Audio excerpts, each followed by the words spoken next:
기준선 위에서 모멘텀이 진행이 될 때는 상승 추세가 나옵니다. 기준선 아래에서 모멘텀이 형성될 때는 하락 추세가 나옵니다. 그죠?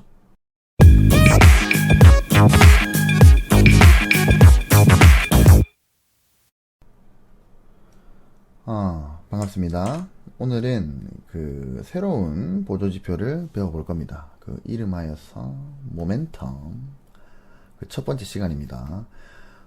우선은 계산식에 대해서 한번 살펴보고, 그리고 어떤 원리를 가지고 있는지, 그 의미가 뭔지 그것까지 한번 간단하게 들어가 보도록 하겠습니다.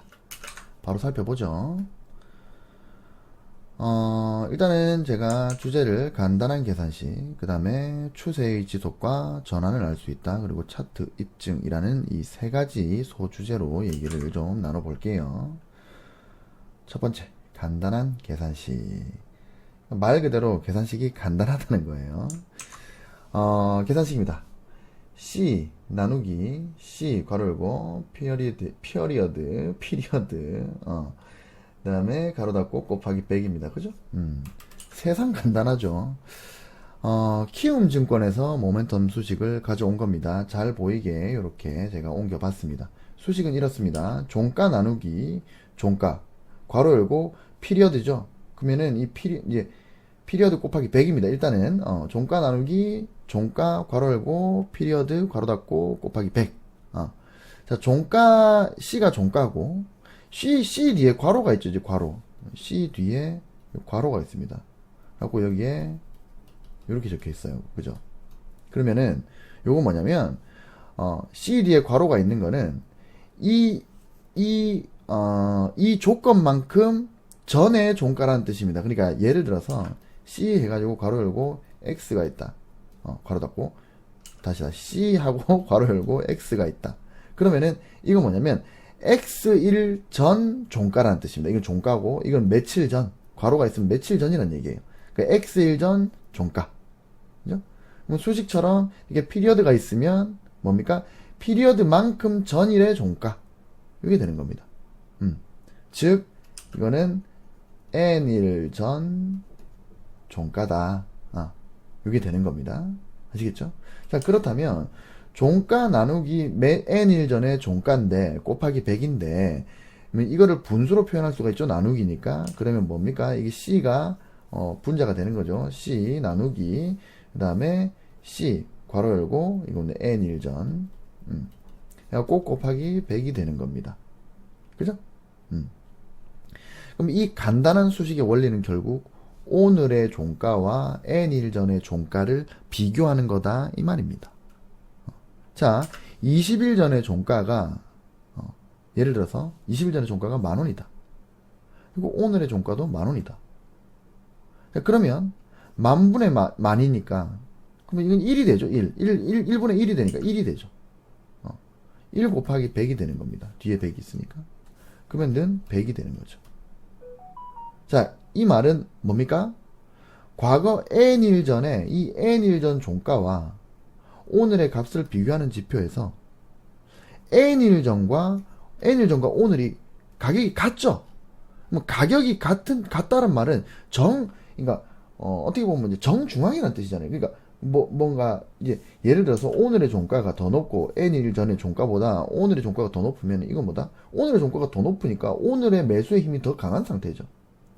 그리고 오늘의 종가가 이 며칠 전에 N일 전 종가보다 더 낮은 상태에 있으면 그럼 뭡니까? 하락 추세에 있는 거죠. 매도의 힘이 강하단 말이에요. 왜? 가격이 더 낮아졌잖아요. 그죠?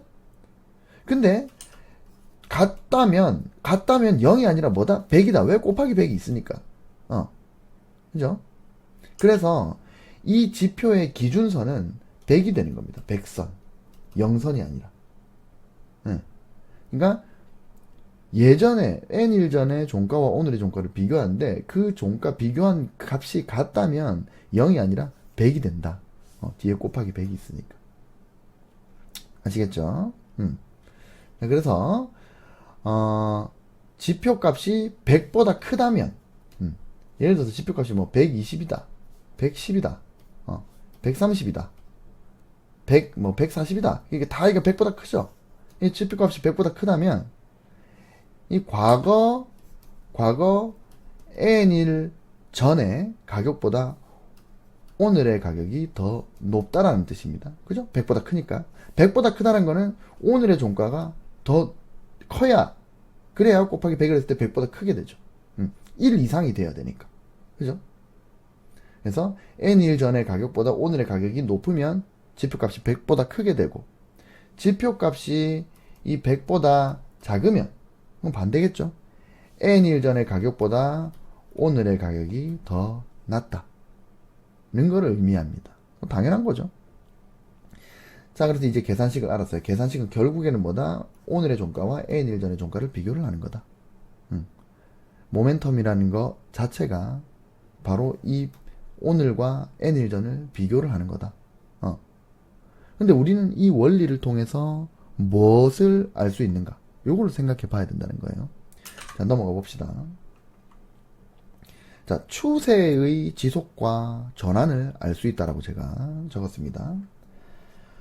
뭔가 복잡하면서도 간단해 보이지만 한번 살펴봅시다. 자, 모멘텀은 자, n일 전의 가격과 이 n일 전의 가격 2가 아닙니다. 제가 이제 글씨가 n일 전 가격과 오늘의 가격을 뭐다 비교한다. 이거를 서로 비교한다. 그죠? 시세가 요렇게 움직였다고 가정을 해봅시다. 이렇게 가정하고, 자, n일 전의 가격과 오늘의 가격을 이 움직임 속에서 직접 비교를 한번 해보겠습니다. 자, 이해하기 쉽게 제가 이제 n일이라고 안 하고 20일이라고 하겠습니다. 20일 전, 그러니까 이 지표는, 이 모멘텀 지표는 20일 모멘텀입니다. 이제 n일을 20일로 넣은 거예요. 그렇게 제가 한번 설명을 드려볼게요. 자, 여기에 파동의 시작점, 자, 이 시작점부터 살펴보면 이 두 번째 동그라미의 지점에서 모멘텀 지표를 봤다면 현재의 종가, 이 자리가 과거 20일 전의 종가, 이 자리보다 지금 높은 위치에 있죠. 그죠? 그러면은 지표 값은 당연히 100보다 크게 나올 겁니다. 이 자리에서 100보다 크게 나올 겁니다. 예를 들어서 지표 값이, 자, 예를 들어서 이게 모멘텀 지표라면, 자, 이 선이 모멘텀의 기준선인 100선입니다. 100선이고, 지금 요 자리가 20일 전보다 가격이 높기 때문에, 모멘텀은 이 100보다 위에 있기 때문에 한 이 정도 있을 거예요. 그죠? 원래는 요렇게 왔겠죠. 뭐. 요렇게 해가지고, 여기 있을 겁니다. 모멘텀 지표가. 자, 그리고 이 상태는 지금 가격이 여기서 이만큼 올랐죠. 가격이 상승하는 중이기 때문에, 이건 뭐다? 이거는 상승 추세다. 그죠? 단기적으로든 중기적으로든 일단 가격이 상승을 하고 있으니까 추세적으로 상승을 하고 있는 게 맞죠. 그래서 모멘텀이 100보다 위에 있는 이 자리 결국 오늘의 종가보다 20일 전의 종가가 더 그러니까 오늘의 종가가 20일 전의 종가보다 더 높은 상태, 모멘텀이 100보다 위에 있는 상태는 곧 뭐다? 상승 추세다 는 것을 반증합니다. 자, 세 번째 동그라미까지 가격이 올라왔을 경우에 모멘텀 지표는 아까 두 번째 이 동그라미에서 본 것과 마찬가지로 지표 값은 100 이상이 나올 겁니다. 이게 만약에 요렇게 가속화됐다면 요렇게 됐을 것이고, 그냥 요렇게 올라갔다면 하여튼 똑같은 수준일 수도 있고, 하여튼 100보다는 위에 있다. 100보다는 위에 있다. 그죠? 상승 추세가 유지되고 있는 거죠. 그렇게 해서 모멘텀 지표는 계속 20일 전보다 오늘의 가격이 높으면 계속 이 100선 위에서 이렇게 놀게 됩니다. 모멘텀 지표가. 자, 그러다가 이 고점 부근에서 과거 20일 전의 가격과 오늘의 가격이 같은 순간이 있게 됩니다. 자, 왜 그렇습니까? 가격은 무조건 상승하는 게 아니에요. 그죠? 상승은 언젠가는 이렇게 하락을 하게 됩니다. 그랬을 때, 자, 오늘 기준으로 과거 20일 전을 봤더니 가격이 똑같아 버린다는 거예요. 자, 이날까지는 과거 20일이 여기 있었습니다. 그러니까 뭐다? 과거 20일 전보다 오늘이 높죠. 하루 지나서 가격이 좀 떨어졌지만 과거 20일 전보다 높습니다. 여기도 과거 20일 전보다 높아요. 근데 요 자리, 이 자리에 왔을 때는 과거 20일과 가격이 똑같아진다. 그죠? 자, 이렇게 과거 20일 전과 오늘의 가격이 같아지는 순간이 있게 된 후에 만약에 여기서 반등이 안 나오고 그냥 쭉 빠져버렸다면 지금부터는 과거 20일 전보다 오늘의 가격이 낮아지게 됩니다. 왜? 잘 보세요. 하루가 지금 이 자리에서 뭐 이틀이 지나서 가격이 요만큼 내려왔다고 가정해 봅시다. 그럼 20일은 어떻게 됩니까? 이렇게 되죠. 이렇게 되죠. 20일 전은 높은 가격인데 현재 가격은 낮은 가격이란 말이에요. 그건 뭐다? 하락 추세죠. 그러면은 모멘텀도 100선 밑으로 내려오게 된다 이 말입니다. 그러면은 모멘텀 100선이 있을 때 과거 20일과 가격이 완전히 똑같은 이 자리가 모멘텀은 내려와서 100선에 붙은 상태일 테고 하루가 지나면 바로 빠져버리는 겁니다. 그러면은 모멘텀 100선 밑에 지표가 존재한다는 보다 그때는 하락 추세다. 적어도 20일 가지고 봤을 때 추세를 봤을 때 그렇다는 겁니다. 그러면은 여기 모멘텀이 100선 위에서 놀다가 100선에 붙었을 때 이때 만약에 반등하는지 하락하는지 그걸 잘 살펴서 여기서 이탈돼 버린다면 뭐다? 하락 추세가 시작될 가능성이 생긴 거고 그게 계속 이렇게 지속된다면 하락 추세의 확정이 되는 거죠. 이렇게 됩니다. 어렵지 않죠? 이렇게 쭉 하락을 하다가 반등하는 것도 마찬가지입니다. 계속 모멘텀 지표 100선 밑에 계속 지표값이 존재하게 될 겁니다. 그러다가 가격이 반등을 해서 한 10일 정도 지났어요. 그래가지고 20일 전을 봤더니 이제 똑같아진 겁니다. 가격이. 그럼 뭐다? 밑에 있던 모멘텀이 다시 100선에 붙겠죠. 그래가지고 가격이 올라가면 이게 돌파가 되는 겁니다. 그리고 지금 이 국면부터는 뭐다? 상승 추세의 가능성이 생기는 거고 계속 상승을 확정 지으면 상승 추세가 확정이 되는 거죠. 그죠? 자, 그러면 우리는 이 과정에서 알 수 있는 것이 있습니다. 세 가지 정도 있어요. 자, 첫째, 상승 추세. 자, 상승 추세는 뭐다? 모멘텀 100 이상이다. 그죠? 그렇다면 반대로도 성립이 됩니다. 모멘텀 100 이상은 상승 추세다. 그죠? 우리가 지금 여기 상승 추세에서 전부 다 모멘텀이 100 이상이었습니다. 여기도 마찬가지일 겁니다. 상승 추세에서는 모멘텀이 항상 100 이상이 돼야 됩니다. 그리고 반대로 하락 추세에서는 모멘텀이 100 이하다. 그죠? 반대로 그러면 모멘텀이 100 이하에 있다면 이거는 곧 하락 추세다. 그죠? 이렇게 두 가지를 알 수 있습니다. 그 다음에 세 번째, 상승 추세에서 하락 추세로 전환 포인트. 상승 추세에서 하락 포인트로의 전환 포인트를 알 수 있다. 마찬가지로 하락 추세에서 상승 추세로의 전환 포인트도 알 수 있다. 그 전환 포인트는 바로 20일 전과 오늘의 가격이 같은 모멘텀 지표 100선, 모멘텀 지표 값이 100선에 있을 때, 이때가 추세의 어떤 전환이 일어날 수 있는 가능성이 있는 포인트다. 자, 모멘텀 지표가 이렇게 있는데, 근데 여기가 100선입니다. 이게 100선이에요. 모멘텀이 자, 상승 쭉 했으니까 계속 100선 위에서 이렇게 놀았단 말이에요. 그러다가 어느 순간에 여기 붙었어요. 그러면 여기서 반등이 나오면 뭡니까? 반등이 나오면 눌림이 되는 거고, 그죠? 이탈이 되면 뭐다? 하락 추세로의 전환이 되는 겁니다. 심플하죠? 왜? 이탈을 했다라는 말은 20일 전의 가격보다 오늘의 가격이 낮다라는 얘기니까 하락 추세라는 얘기잖아요. 물론 이탈했다가 다시 돌파할 수 있습니다. 그럴 수도 있지. 하지만 일단 이 순간에서는 하락을 먼저 생각을 해야 된다는 거지. 왜? 20일 전보다 오늘의 가격이 낮으니까. 그죠? 자, 반대로 모멘텀 값이 100 이하에 있었는데 어느 순간에 백선에 붙었습니다. 그러면 이건 뭐다? 모멘텀이 올라갈지 내려갈지만 내가 살펴보고 있으면 된다. 너 올라간다? 그럼 뭐다? 가격이 올라갔다는 얘기죠. 만약에 이게 가격이 다시 모멘텀 100선에서 반락해서 떨어지면 이건 뭡니까? 단순 조정이었죠. 그러니까 그 조정의 뭐라 그러지? 단순 조정 반등이었죠. 그리고 다시 장기 하락 추세로 들어갈 가능성이 있죠. 하지만 이게 돌파돼 버리면 추세의 전환이라고 봐도 무방하다. 물론 100%는 아니지만 이 너무나도 간단하고 한편으로는 허접해 보이기까지 하는 이 모멘텀의 원리가 결국에는 뭐다? 추세 지속 아니면은 추세 반전.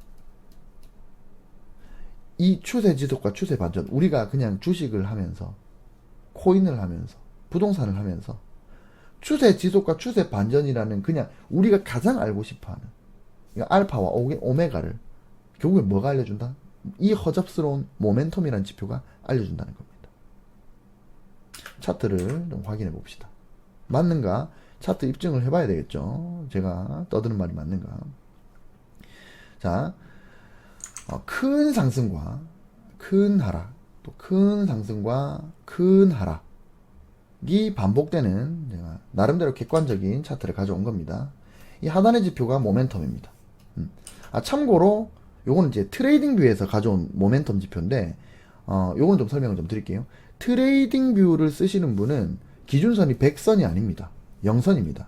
그러니까 아까 이제 키움에서 제가 수식을 가져왔던 거는 이제 종가 나누기 이제 종가 N일 전에 종가, 그죠? 그러니까 N일 전에 종가를 N일 전에 종가로 나눠서 곱하기 100을 했죠. 그래서 요거는 100선이 기준선이었는데, 근데 그 트레이딩 뷰는 모멘텀 지표가 수식이 이래요. 이제 오늘의 종가 빼기 N일 전의 종가입니다. 그러니까 오늘의 종가와 N일 전의 종가가 같다면 그러면 이건 0이 나와버립니다. 그래서 트레이딩 뷰에서는 0선이 정중앙, 그러니까 그 기준선이 되는 겁니다. 아시겠죠? 즉 트레이딩 뷰에서는 0선 위에 있으면 상승 국면, 0선 밑에 있으면 하락 국면입니다. 그래서 제가 이렇게 0선을 표시를 해놨죠. 그리고 이 0선의 돌파나 이 0선의 이탈, 이게 추세 전환이 된다. 아시겠죠? 그럼 여기서 우리가 하나 알게 된 거, 내가 어느 증권사를 쓰는지, 그리고 그 증권사의 수식을 먼저 확인을 해봐야 된다. 증권사마다 다르게 쓸 수도 있으니까. 일단 모멘텀의 기본적인 수식은 이게 맞아요. 근데 트레이딩 뷰는 모멘텀 치니까 이렇게 나오더라고. 그래서 그러면 0선을 써야 된다. 그래서 내가 어떤 증권사를 쓰는지, 그 증권사의 이 수식 관리자나 수식 뭐 검색기를 들어가가지고 거기에 있는 수식을 정확하게 확인을 하셔가지고 기준선이 어떤 건지를 찾아야 된다. 아시겠죠? 그래서 키움식으로 하면 100선이 기준이지만, 그래서 그냥 그 정보만 가지고 트레이딩 뷰에서 100선을 쓴다면 망하겠죠. 다 틀리겠죠. 여튼 다시 돌아가서 기준선 위로 모멘텀이 올라가자. 기준선 위로 모멘텀이 올라가죠. 이 포인트. 그죠? 이 기준선 위로 모멘텀이 올라가는 이 첫 포인트부터 추세는 상승을 지속합니다. 그래서 지금 제가 이게 빨간색으로 표현해 놓은 거는 기준선 돌파. 그러니까 0선 돌파입니다. 트레이딩 뷰에서는 0선 돌파. 이거를 키움증권에서는 100선 돌파로 나올 겁니다. 이 0선 돌파가 되는 이 순간부터 상승. 그죠? 0선 이탈이 되는 순간부터 하락. 0선 돌파가 되는 순간부터 상승. 0선 이탈이 되는 순간부터 뭐다? 하락. 그죠? 물론 특이 케이스도 있습니다. 자, 여기 보시면 한 이틀 3일 만에 급등을 해버렸죠. 그죠? 급등을 한 이후에 가격이 서서히 빠지는데, 근데 새로 들어오는 이 값들이 20일 동안 이 새로 들어오는 값들이 여기서 빠지는 값보다 아직 높기 때문에 가격은 하락을 하고 있지만 뭐다? 이 기준선인 0선 위에서 이 모멘텀이 만들어지게 된다. 가격은 하락하고 있지만. 그죠? 이러한 특이 케이스가 발생을 할 수 있습니다. 하지만 이런 특이 케이스는 빈도수도 적고 이런 거는 이 손절로 충분히 대응을 할 수 있습니다. 그래서 뭐 이런 게 자주 나오진 않는다. 근데 이런 것도 생각을 해야 된다. 계속 보시면 기준선 위에서 모멘텀이 형성이 될 때는 가격이 상승을 합니다. 상승 추세가 나옵니다. 기준선 아래에서 모멘텀이 형성이 될 때는 가격이 하락 추세가 나옵니다. 기준선 위에서 모멘텀이 진행이 될 때는 상승 추세가 나옵니다.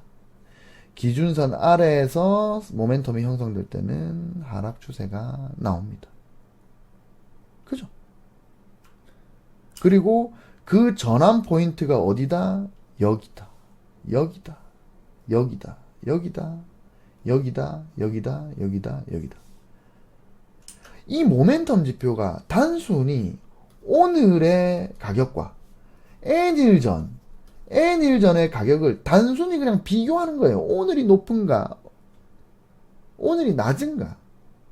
그것만 비교해가지고 정말 간단하게 지표를 만들었는데, 아, 세상의 추세 전환의 정확한 포인트들을 잡아준다고요. 그리고 이게 지속이 되면 상승 추세다. 지속이 되면 하락 추세다. 요거까지 보여주잖아요. 이게 추세의 알파와 오메가인 겁니다. 그럼 제가 오늘 왜 모멘텀을 시작했느냐? 바로 일목균형표의 후행 스팬 때문입니다. 사실 후행 스팬이 모멘텀 지표랑 똑같은 겁니다. 지표가 표시만 다르게 될 뿐이지 똑같은 거예요. 후행 스팬이 오히려 모멘텀보다 더 보기가 좋다. 더 보기가 좋다. 근데 그 후행 스팬의 모멘텀의 원리를 설명해 드리기 위해서 진짜 제가 모멘텀을 들고 온 겁니다. 따라서 앞장에서 말씀드렸던 모멘텀이 기준선 위냐, 기준선 아래냐, 그걸로 상승 추세와 하락 추세를 알 수 있다고 했었는데 이게 검증이 되었죠. 기준선 위에 있으니까 상승 추세 맞잖아요. 기준선 아래에 있으니까 하락 추세가 맞습니다. 기준선 아래에 있으니까 하락 추세가 맞아요. 요거는 검증이 됐고, 그 다음에 그 추세의 전환점이 모멘텀의 기준선 돌파나 이탈이다. 기준선의 돌파, 이탈, 돌파, 이탈. 그죠? 여기도 이탈, 돌파, 이탈. 추세의 전환점이, 요런 추세의 전환점이, 요런 전환점, 요런 것들이 모멘텀의 기준선 돌파다, 이탈이다 라고 말씀드린 것도 입증이 된 겁니다. 아시겠죠? 허접하지만 놀라운 지표인 거예요. 자, 그래서 오늘은 이 모멘텀 지표에 대해서 간단하게 들어가 보는 시간을 좀 가졌습니다. 이 지표는 정말 간단합니다. 간단한 지표예요. 어려울 게 없잖아요. 오늘과